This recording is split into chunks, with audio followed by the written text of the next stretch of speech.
사유하지 않으면 누구나 악인이 될 수 있다. 사유하지 않는 것, 생각하지 않는 것, 이것이 바로 악이다. 이 말은 독일계 미국인 정치 철학자 한나 아렌트라는 분이 그녀의 저서 예루살렘의 아이히만에서 제시한 악의 평범성을 가장 잘 나타내는 문장으로 널리 알려져 있습니다. 이 책은 벌써 60년 전에 나온 책이지만 오늘날에도 많이 읽히고 또 많은 사람들에게 또 영향을 주는 책입니다. 사진 속 아돌프 아이히만은 2차 세계대전 때 나치의 친위 장교로서 600만 명의 유대인들을 학살하는데 실무적인 책임을 담당했던 사람입니다. 2차 세계대전이 끝나자 전범으로 잡힐 것을 두려워해서 이름도 개명하고 또 가장 멀리 남미 아르헨티나에 가서 식구들과 함께 숨어 살았던 사람입니다. 그런데 15년 만에 이스라엘 비밀 요원들에 의해서 체포되고 또 예루살렘으로 압송이 되어서 재판을 받았습니다. 이 과정을 직접 지켜보았던 정치 철학자 아렌트는 충격을 받습니다. 바로 그 재판의 장면이 사진 속에 나와 있는 아이히만의 모습입니다. 33번의 공판에서 그는 죄책감을 느끼거나 반성하는 모습을 전혀 보이지 않았습니다.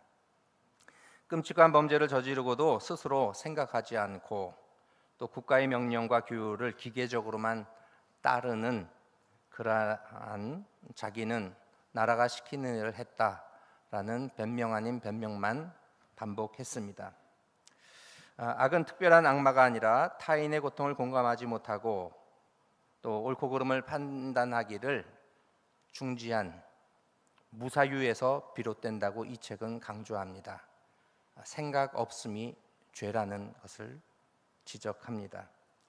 아렌트는 아이히만의 재판을 지켜보면서 처음에는 그가 어떤 악한 사람일까, 어떤 사이코패스일까, 그러기에 저렇게 잘못을 저질렀을까 하고 유심히 지켜보았는데 오히려 사악한 괴물이 아니라는 점에 충격을 받습니다. 그는 평범하고 근면하며 아주 가정적인 남편이었습니다. 그의 진짜 죄는 스스로 판단하지 않고 명령을 기계적으로 반복한 무사유, 생각 없음에 있다고 이 책은 결론 짓습니다. 이에 대해 아렌트는 이렇게 이야기합니다. 그는 아주 근면했다. 그리고 이런 근면성 자체는 결코 범죄가 아니다. 주어진 것을 책임감 있게 잘 감당했다. 그러나 그가 유죄인 이유는 아무런 생각이 없었기 때문이다. 그것이 옳은지 그것이 악한 것인지 그것으로 인하여 상대방이 고통을 받는지 안 받는지 아무런 생각 없이 그저 명령에 복종한 죄, 생각하지 않은 죄, 그것이 그의 잘못이다 지적합니다. 아렌트는 아이히만의 가장 큰 특징으로 상투적인 언어의 반복을 지적합니다. 묻고 대답하는 과정 속에서 상투적인 대답을 합니다.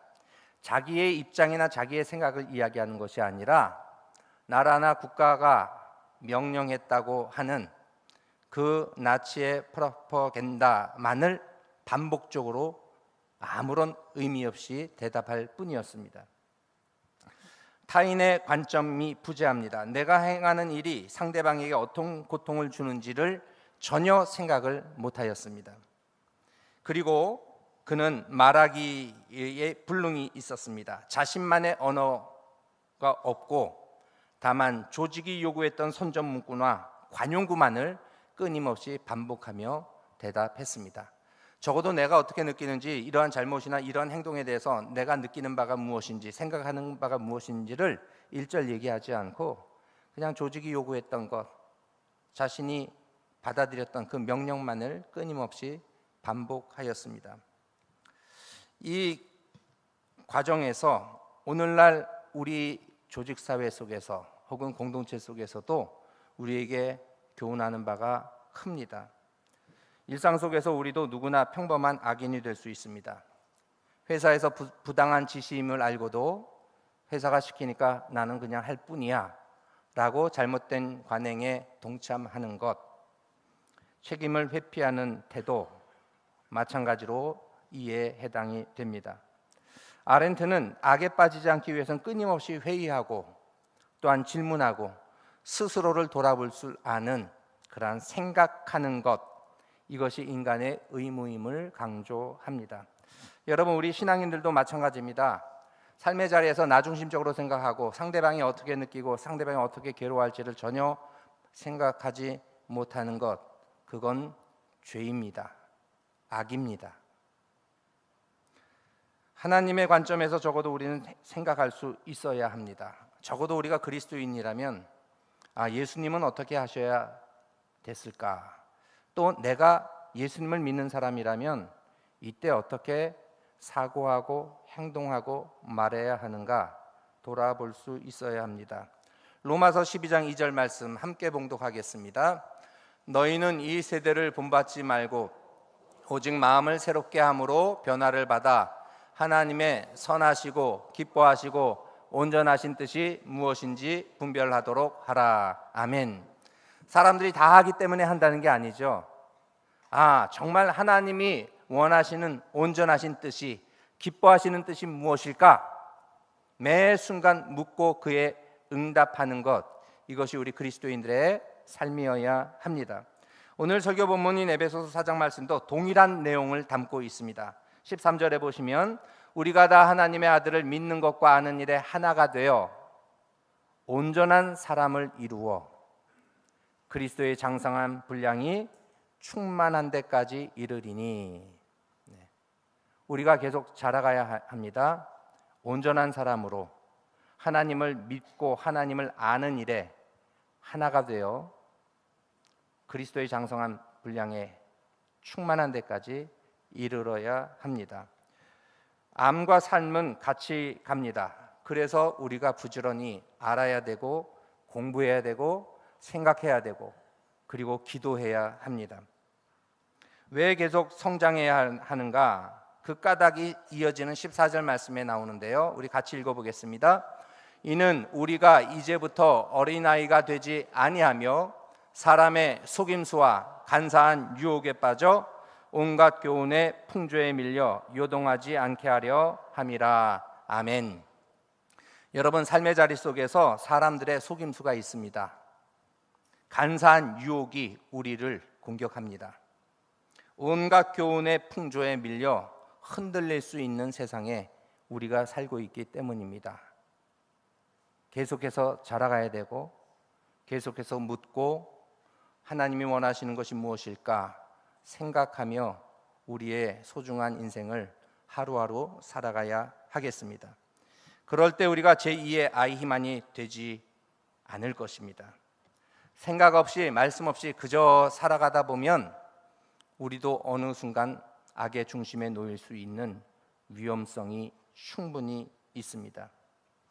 사람들이 가는 넓은 길, 편한 길 다들 가니까 나도 이 길 간다 생각한다면 어느 순간 악의 정점에 선 자신들을 발견할 것입니다. 저도 목회를 하면서 부지런히 배우고자 노력합니다. 배우지 않으면 새로운 것들 또 많은 사람들의 이야기에 귀담아 듣고 공부하지 않으면 저의 생각도 고정되고 고착화되기 쉽기 때문입니다. 여러분, 고정되면 썩기 시작합니다. 그래서 언제나 시대에 맞게 또 하나님이 이 시대 속에 원하시는 것이 무엇인가 끊임없이 묻고 공부해야 합니다. 지난 목요일 밤 8시부터 10시까지 진행되는 줌 강의를 제가 신청해서 들었습니다. 대한기독교교육협회에서 주관하는 다음 세대에 대한 강의였습니다. 주제는 한국교회 다음 세대 트렌드 2026이라는 책, 이 책의 내용을 또 설명하는 그러한 줌 강의였습니다. 여러분, 다니엘 기도회 들어보셨나요? 네, 항상 10월, 11월에 보면 다니엘 기도회가 있어 수험생들 또 같이 기도하기도 하고 전 교회 여러 교회들이 같이 또 40일 동안 기도회를 갖습니다. 다니엘 기도에도 유명한 오륜교회에서는 다음 세대 교육을 위해서 꿈이 있는 미래라는 사단법인을 만들고 교회에서 어떻게 아이들을 교육해야 될지 여러 가지 교재라든지 교육 시스템이라든지 다양한 것들을 연구해서 결과물도 한국교회와 나누고 있습니다. 흔히 꿈미라고 합니다. 꿈이 있는 미래의 약자입니다. 그 꿈미에서 재정을 지원하여 데이터 목회연구소와 함께 다음 세대 트렌드, 지금 아이들은 어떤 아이들인가, 트렌드가 뭔가, 한국교회 속에서 어떻게 우리가 대처해야 되나 10가지 주제를 뽑아서 하나하나 데이터와 함께 설명해 줍니다. 10가지 중에 4번째가 눈에 띄었습니다. 4번째는 한국교회의 우리 어린아이들의, 청소년들의, 청년들의 트렌드는 또래 집단이에요. 또래 집단. 아주 중요한 개념입니다. 학생들이 교회를 출석하는 동기는 가족들 때문이다라는 비율이 44%예요. 교회 학교 요즘은 가정 중심이잖아요. 엄마 아빠 오니까 차 타고 같이 오는 경우가 교회 학교 아이들의 44%, 부모님 때문에 다닙니다. 친구들 때문에 오는 비율은 15%, 상당히 적습니다. 그런데 15% 친구들 때문에 교회에 오는 아이들은 계속해서 교회를 다니는데, 부모님 때문에 교회에 오는 아이들은 고등학교를 졸업하는 그 순간부터 교회 안 옵니다. 대학 갔다는 핑계로 이래저래 가정을 떠나 이제 일터에 간다는 다양한 이유로 교회 나오지 않습니다. 그런데 또래 집단 속에서 아이들과 함께 교회 생활했던 아이들은 고등학교를 졸업해도 계속 교회에 나옵니다. 특별히 다음 도표를 보시면 중고등부 예배 및 활동에 기대하는 것, 중고등부에 나오는 아이들 500명을 대상으로 조사를 했습니다. 교회에서 기대하는 게 뭐냐 했더니 30%가 친구나 선후배와의 교제를 꼽았어요. 교회에 나오는 이유, 친구들 만나러, 선후배 사람 보러 왔다 하고 표를 30%나 했습니다. 두 번째는 28%, 찬양 속에서 함께 찬양하는 가운데 감정적인, 정서적인 혹은 영적인 감흥을 느끼기 위해서 찬양 때문에 온다라는 비율이 이렇게 많았어요. 이렇게 60%예요. 목사님이나 전도사님 설교 때문에 온다, 중고등부 아이들은 14%예요. 어른들하고 좀 다르죠. 어른들은 말씀 들으러 온다 하는 게 강한데 중고등부 아이들은 아니에요. 14%예요. 기도 11%, 소그룹 8%. 절대 다수가 뭐예요? 친구 만나러, 그리고 예배 때 좀 찬양 속에서 신나게 찬양하면서 또 정서적인 어떤 영적인 카타르시스를 느끼고자 교회에 온다고 합니다. 사실은 청년들도 마찬가지죠. 찬양이 요즘 중요해요. 찬양이. 그래서 찬양 속에서 뭔가 느끼고 경험하고 소리쳐 외치는 그러한 찬양이 중요합니다. 그런데 마음에 무겁게 남는 분석이 또 하나가 있었습니다. 교회를 떠나간, 이탈한 아이들, 왜 교회를 떠났니라고 물어보았을 때 답변이 뭔지 아세요? 설교와 예배가 지루해서. 38%예요. 그러니까 떠나간 아이들의 10명 중에 4명은 예배 시간에 은혜가 안 돼요. 뭐 전도사님, 목사님 말씀도 은혜도 안 되고 또 은혜가 안 됩니다. 이것이 이유입니다. 이 부분에 대해서 다음과 같이 설명합니다. 교회는 학생들의 이탈 원인을 입시, 학업, 친구 관계와 같은 외부적인 관계적인 요인에서 찾으려고 한대요. 교회 입장에서 요즘 아이들 얼마나 바쁜데 주일날 학원 가야지, 뭐 교회에서 무슨 활동을 할 수 있나, 이렇게 생각하고, 또 친구들과 뭐 이런 관계 속에서 좀 외로운 아이들은 교회 떠나지, 이렇게 외부적인 요인을 찾는데, 정작 떠나간 아이들에게 물어보면 뭐예요? 은혜 못 받았어요. 자, 애들이 교회에 오는 것은 설교가 중요하지 않아요. 근데 와서는 중요한 거예요. 친구 때문에 교회 왔지만 적어도 친구 때문에 교회 와서도 은혜 받아야 되는 거예요. 은혜가 없으면 떠나는 거예요. 그래서 중고등부나 청년부 목사님 설교, 전도사님 설교 중요하지 않나? 아니요. 올 때는 관계없는데 와서는 중요한 거예요. 은혜가 안 되고 재미없으면 떠나가는 거예요. 목사로서 여러분 장년부는 더 비중이 크겠죠. 저도 책임을 많이 느끼게 됩니다. 예배와 설교가 그들의 영적 가람을 채워주지 못했고 바쁜 시간을 내어 교회를 찾을 만큼의 의미를 주지 못했기 때문이다. 장년들은 더하지요. 예배 속에 은혜 받아야 돼요. 찬양 속에, 기도 속에, 또 목사님의 설교들 속에서 은혜를 받아야 돼요. 그래서 여러분 기도해 주셔야 돼요. 제가 아무리 잘한다고 되는 게 아니에요. 네, 여러분들이 기도로 도와주시고 또 예배 시간에 정말 하나님의 임재가 경험되는 신령한 예배가 되도록 우리가 함께 만들어야 돼요. 찬양도 여러분 그냥 앉아서 듣고 흥얼거리는 게 아니에요. 목소리를 높여서 힘껏 찬양해야 돼요. 그래야 은혜가 있어요. 오늘도 시온 찬양대 얼마나 장중하게 진지하게 찬양하시는지 표정이 너무너무 진지했어요. 근데 여러분 그 진지함 속에 은혜가 있잖아요. 네. 함께 만민이 기도하는 집으로, 기도 소리, 찬양 소리 끊임없이 크게 울려나는 교회로 우리 거성교회가, 이 예배당이 가득가득 주의 은혜가 넘쳐나는 자리가 되기를 간절히 축원합니다. 목요일 밤 준특강에 120명의 교역자와 교회 교육 담당자들이 참여했습니다. 네, 줌으로 나오는데 제가 익숙한 이름도 있더라고요. 청년부의 이정민 목사님도 들어와 있고 아동일부의 이현주 목사님도 이름이 있었어요. 제가 뭐 들어라 이렇게 하지도 않았는데 알아서 찾아서 들어왔더라고요. 얼마나 귀한 모습인지 반가웠습니다. 여러분 근데 강사가 누구였는지 아십니까? 꿈미를 기획했던 분이 결국 오륜교회 담임 목사가 됐어요.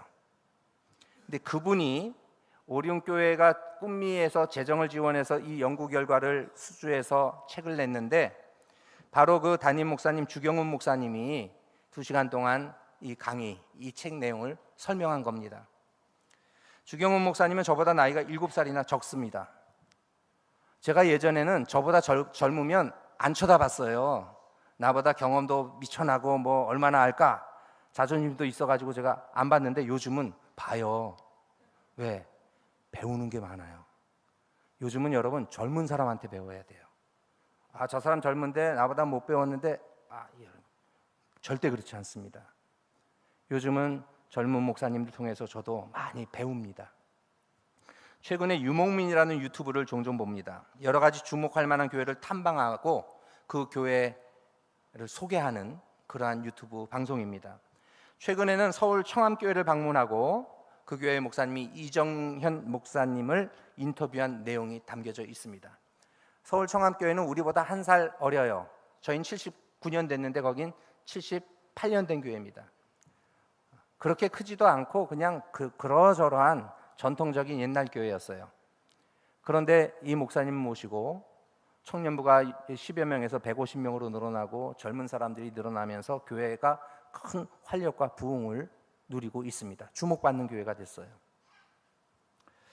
이정현 담임 목사님은 23년 동안 교회 교육 전문가로 사역을 잘한 분입니다. 특별히 청암교회 담임으로 오기 전에는 군산 드림교회 교회학교 총괄 디렉터로 교회학교 어떤 부흥을 이루는 아주 능력 있는 목사님이셨습니다. 요즘은 여러분 교회학교 부흥하는 목사님들, 그 목사님들이 담임 목회도 잘해요. 가장 대표적으로 여러분 분당 우리 교회 이찬수 목사님도 사랑의 교회 교육 파트였어요. 교육 담당 목사님이셨는데 또 개척해서 교회할 때도 지금 큰 교회를 이루었습니다. 이정현 목사님은 저보다 또 6살이 적어요. 네, 요즘은 젊은 목사님들이 너무 힘있게 잘하는 겁니다. 저도 이 영상을 보고 이분이 쓴 책을 사다가 지금 읽고 있어요. 네, 도움되는 내용이 제법 많습니다. 여러분 요즘은 젊은 사람들에게 배워야 합니다. 그래야 꼰대 소리 간신히 면할 수 있습니다. 끊임없이 배워야 돼요. 그러기 위해선 겸손해야 되고요. 열린 마음이 있어야 돼요. 여러분, 나는 뭐 목사님도 아니고 나는 이 정도면 됐어. 이렇게 살다 그냥 하나님 부르시면 가면 돼. 여러분, 생각 없이 노력 없이 거하면 제2의 아이히만이 되는 거예요. 악인이 됩니다. 노력하고 끊임없이 하나님 앞에서 나를 그리스도의 장성한 분량에 이르도록 성장시켜 가야 합니다. 6월 15일부터 3일 동안 저희 교회 신앙사경회를 합니다. 푸른 꿈 다시를 외치고자 또 그 꿈 정령 이루어 주실 하나님의 은혜를 사모함으로 말씀 집회를 합니다. 세 분의 목사님을 모시는데 첫째 날과 둘째 날은 저보다 훨씬 젊은 목사님들이에요. 그런데 목회 현장 속에서 또 신학교 교육 현장 속에서 정말 오늘날의 트렌드 속에서 교회가 어떻게 세워지고 또 젊은 사람들이 어떻게 몰려들고 하는지를 잘 아는 전문가 두 분을 모셨습니다. 마지막 날만 저보다 나이가 많은 목사님 마무리 차원에서 또 목사님께서 말씀을 잘 마무리로 전해 주십니다. 여러분, 기대하고 사모함으로 시간 꼭 빼놓고 참여해 주시기를 바랍니다. 여러분, 계속 배우고 성장해야 합니다. 열린 마음으로 겸손히 공부하고 또 하나님의 뜻을 찾아가야 합니다. 15절 말씀, 어떻게 하면 될까? 오직 사랑 안에서 참된 것을 하여 범사에 그에게까지 자랄지라. 그는 머리니 곧 그리스도라. 계속해서 여러분, 성숙을 말하기 전에 성장이 먼저예요. 성장하는 가운데 성숙이 일어나요. 성숙은 뒤따라 나와요. 성장이 먼저입니다. 16절, 자, 어떻게 하면 우리가 성장할 수 있을까? 우리 같이 읽어보겠습니다. 그에게서 온 몸이 각 마디를 통하여 도움을 받음으로 연결되고 결합되어 각 지체의 분량대로 역사하여 그 몸을 자라게 하며 사랑 안에서 스스로 세우느니라. 아멘. 세 가지 빨간 글씨가 있죠. 첫 번째, 도움을 받음으로. 여러분, 어떻게 성장할 수 있어요? 혼자 성장이 안 돼요. 도움을 받아야 돼요. 다양한 지체들을 통하여, 새로움을 통하여 도움을 받음으로 성장할 수 있습니다. 그리고 도움을 받고서 어떻게 해요? 결합되어 각 지체의 분량대로 역사하여 각각에 주신 하나님의 은혜의 분량대로 우리가 힘껏 노력하고 역사를 이루어가야 합니다. 마지막 세 번째, 사랑 안에서 스스로 세우느니라. 각자가 노력해서 온전히 사랑 가운데 설 때 교회가, 개인이, 가정이, 사회가, 나라가 온전한 장성한 분량에 이룰 수 있습니다. 여러분, 질문 하나를 드리겠습니다. 여러분, 이 지구상에서 사람들이 사용하는 언어 얼마나 될까요? 몇 개의 언어가 될까요? 참고로 일부 예배 때는 아무도 못 맞췄어요. 네. 자, 나라 수는 대강 알죠? 뭐 올림픽 같은 데 참석하는 한 170여 개국, 한 200개 나라 된다면 나라보다도 여러분 언어는 좀 더 세분화될 수 있어요. 자, 이 지구상의 언어가 500개 이상이 되겠다 하는 분 손 들어 보실래요? 500개의 언어는 넘을 것이다. 네, 손 내리시고. 1000개는 더 넘을 것이다 생각하는 분, 이 지구상의 언어의 개수 1000개가 넘을 것이다. 점점 줄어들고 있습니다. 2000개, 그래도 적어도 이 지구상에 2000개는 될 것이다. 네, 일단 계속 손 들고 계시면 좋습니다. 네, 4000개는 넘을까요, 말까요? 네, 넘는다. 지금 네, 자신 있게. 네, 자, 그럼 마지막 5000개 넘을까요, 말까요? 네, 넘는 분 지금 4분, 5분, 6분. 네, 6000개는 넘을까요, 많을까요? 7000개가 넘습니다. 언어정보 데이터베이스인 에스놀로기에 따르면 지구상에 살아있는 언어는 7159개래요. 그런데 세계 성서공에서 파악한 건 더 많아요. 왜? 더 다양한 선교지 부족들의 언어까지 파악하고 있기 때문에 7393개의 언어가 있다고 합니다. 이 세상에 지금 사람들이 쓰는 언어가. 그러니까 7,400개로 보시면 돼요. 7,400개의 언어가 있는데, 그럼 두 번째 질문. 성경은 이 7,400개의 언어 중에 몇 개 언어로 번역되어 있을까요? 자, 표를 한번 보겠습니다. 먼저 오른쪽 표를 봐주시기 바랍니다. 성서가 얼마나 많은 언어로 보급되고 있나요? 첫 번째, 성경 전서, 신구약 전서가 다 번역된 언어의 수는 795개. 신약 성경만 일단 1차적으로 번역된 언어는 1815개. 쪽복음이라도 성경 일부가 번역되어 있는 언어는 1511개. 도합 4121개의 언어로 성경은 번역되어 있습니다. 성경이 엄청나죠? 성경이 없는 언어가 3272개의 언어. 아직도 3000여 개의 언어는 성경이 없어요. 인구로 보자면 왼쪽입니다. 76억의 인구, 총 사용 언어자 수는 77억인데요. 76억 명을 기준으로 보면 성경 전서가 62억, 많이 번역이 됐죠. 신약 성경만 번역된 것 9억 2,700만, 단편 성경 쪽복음이 번역된 것 4억 5,400, 성서 없음 1억 2,300만 명. 성경 아예 없는 언어가 그 사람들의 수가 1억 2,300만 명 정도가 된다고 합니다. 자, 제가 이 통계를 말씀드리는 까닭은 제가 메일 하나를 지난주에 받았어요.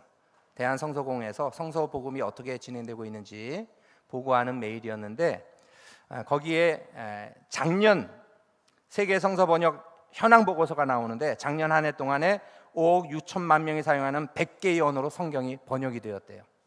그 100개의 언어 중에 66개의 언어로는 처음으로 성경의 일부분이라도 번역이 되었대요. 그래서 언어를 접하는 사람들 가운데 3,200만 명이 지난 1년을 통해서 성경을 읽을 수 있는 번역이 이루어졌습니다. 작년 한 해만 66개의 언어로 성경이 번역이 됐어요. 여러분, 누가 했을까요? 사람이 했겠죠. 물론 요즘은 AI가 나와서 조금 속도가 더 빨라졌다고 합니다. 그러나 결국 사람이 손을 댑니다. 위클리프 선교회라고 있습니다. 이 선교회는 오로지 성경 번역만 전담하는 선교 사역을 합니다. 원주민들, 외딴 섬에 있는 사람들, 부족 언어들 잘 쓰지 않는 그 언어들까지도 그 사람들의 언어로 성경을 번역해 나가고 있습니다. 1942년 공식 선교회가 출범했는데 왜 위클리프 선교회냐? 마틴 루터가 종교개혁을 하기 100년 전에 존 위클리프라고 하는 영국 사람이 영어로 성경을 처음으로 번역해 나갔습니다. 종교개혁의 일환이었어요. 왜? 그 당시는 평신도는 성경을 읽으면 안 돼요. 오로지 사제만이 라틴어로 읽고 성경을 풀어줄 수 있어요. 감히 성경을 평신도가 읽는다? 금서였습니다, 여러분. 그런데 영어로 번역하면서 누구나 읽어야 됩니다 하고 목숨 걸고 번역한 사람이 존 위클리프예요. 1999년 이 위클리프 선교회가 비전 2025 프로젝트를 결정하였습니다. 지금 26년 전에 결정을 했습니다. 무엇인가? 2025년까지 성경 번역이 필요한 전 세계의 모든 언어의 번역 프로젝트를 진행하겠다. 시간이 걸리더라도 2025년에 시작하기까지는 다 모든 언어들이 번역이 이루어질 수 있도록 노력하겠다 하고 비전을 제시했습니다. 위클리프 선교회만이 아니라 함께 동역하고 함께 번역하는 그러한 기관이 45개 회원단체가 전 세계에 있고요. 60여 개의 협력단체가 수평적으로 연계하고 있습니다. 다시 말해 100여 개가 넘는 단체들이 지금도 성경을 번역하고 있어요. 특별히 올해 지금 성경 번역 프로젝트가 진행 중인 언어의 수는 2,900개의 언어입니다. 보이지 않는 사람들이 열심히 노력하고 있죠. 여러분, 오늘 교회학교 전도잔치가 진행 중입니다. 3개월 전부터 기획이 되고 계속해서 교사들과 전도사님, 목사님들이 수고로이 준비했습니다. 어제도 아침부터 나와서 하루 종일 세팅하고 수고합니다. 여러분, 거저되는 일이 없어요. 어린아이들, 청소년 한 명 구원하고자 정말 노력하고 애쓰는 그 헌신, 그 가운데 선이 이루어집니다. 지금도 2,900개의 언어로 성경을 번역하는 수많은 사람들의 노력을 통해서 복음이 전 세계에 확산이 됩니다. 우리도 스스로 노력하며 하나님 앞에 성장해 나가야 합니다. 교회도 더불어 성장하고 하나님의 선한 뜻을 확장시켜 가야 합니다. 무엇보다 복음 안에서 생각해야 합니다. 타인을 배려하고 타인의 입장을 생각할 수 있어야 합니다. 그 속에서 나의 말을 표현할 수 있어야 합니다. 사고하지 않으면, 배우고 자신을 성장시켜 가지 아니하면 누구나 악인, 아이히만이 될 위험성이 있습니다. 사고하지 않으면 누구나 악인이 됩니다. 생각하고 배우고 나를 말씀에 비추어 세워가는 우리 거성교회 모든 성도님들 되시기를 주의 이름으로 축원합니다. 기도하겠습니다. 하나님 아버지, 오늘도 우리가 그리스도의 장성한 분량에 충만한 데까지 이르도록 겸손히 배움을 이어가게 하옵소서. 온갖 교훈의 풍조에 밀려 요동하지 않도록 말씀에 비추어 나를 온전히 세워가게 하시고 도움을 주고받으며 함께 연결되어 하나님 나라를 귀하게 이루어가는 모든 성도님들 되게 하여 주옵소서. 그러한 거성교회 되게 하셔서 구원받는 사람들의 수가 날마다 더해지는 귀한 교회 되게 하여 주옵소서. 복음을 위하여 수고를 아끼지 않냐는 땀방울이 우리의 삶의 보람으로 기억되게 하옵소서. 예수님의 이름으로 기도하옵나이다. 아멘.